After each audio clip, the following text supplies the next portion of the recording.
ഓണപ്പൂവ് എന്ന് വിശേഷമുള്ള പൂവ്. കാശിത്തുമ്പ.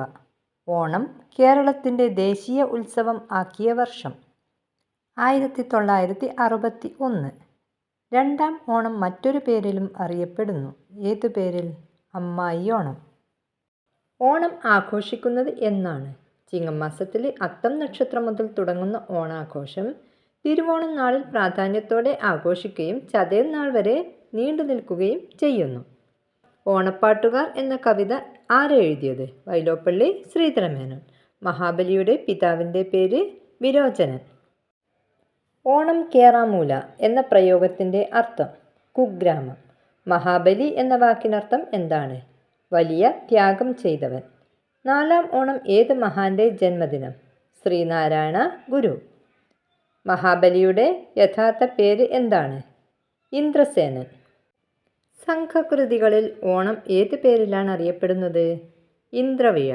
അത്തം മുതൽ ഉത്രാടം വരെയുള്ള പൂക്കളങ്ങളിൽ ഒരു ദിവസം ചതുരത്തിലാണ് പൂക്കളമിടുന്നത്. ഏതു നാളിലാണത്? മൂലം നാൾ. മഹാബലിപുരം എന്ന വിനോദസഞ്ചാര കേന്ദ്രം എവിടെ?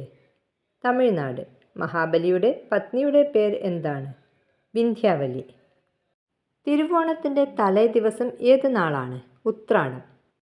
വാമനനായി അവതാരമെടുത്ത മഹാവിഷ്ണു ഭിക്ഷയായി 3 അടി മണ്ണ് ആവശ്യപ്പെട്ടപ്പോൾ ആരാണ് മഹാബലിയെ അത് നൽകുന്നതിൽ നിന്ന് പിന്തിരിപ്പിച്ചത്? അസുരഗുരു ശുക്രാചാര്യൻ. ഓണപ്പൂക്കൾ പറിച്ചില്ലേ നീ, ഓണക്കോടിയൊടുത്തില്ലേ, പൊന്നും ചിങ്ങം വന്നിട്ടും നീ മിന്നും മാലയും കിട്ടിയില്ലേ. ഓണത്തെക്കുറിച്ചുള്ള ഈ കാവ്യശകലം ആരുടെ? ചങ്ങമ്പുഴ. തമിഴകത്ത് ഓണം ആഘോഷിച്ചതായി പറയുന്ന സംഘകാല കൃതി ഏതാണ്? മധുരൈ കാഞ്ചി. ഏത് നാൾ മുതൽ ആണ് ചെമ്പരത്തിപ്പൂവിന് പൂക്കളത്തിൽ സ്ഥാനമുള്ളത്? ചോതിനാൾ മുതൽ. ഭാഗവതത്തിലെ ഏത് സ്കന്ധത്തിലാണ് വാമനൻ തൻ്റെ പാദസ്പർശത്താൽ മഹാബലിയെ അഹങ്കാരത്തിൽ നിന്ന് മോചിതനാക്കി സുതലത്തിലേക്ക് ഉയർത്തിയ കഥ പറയുന്നത്?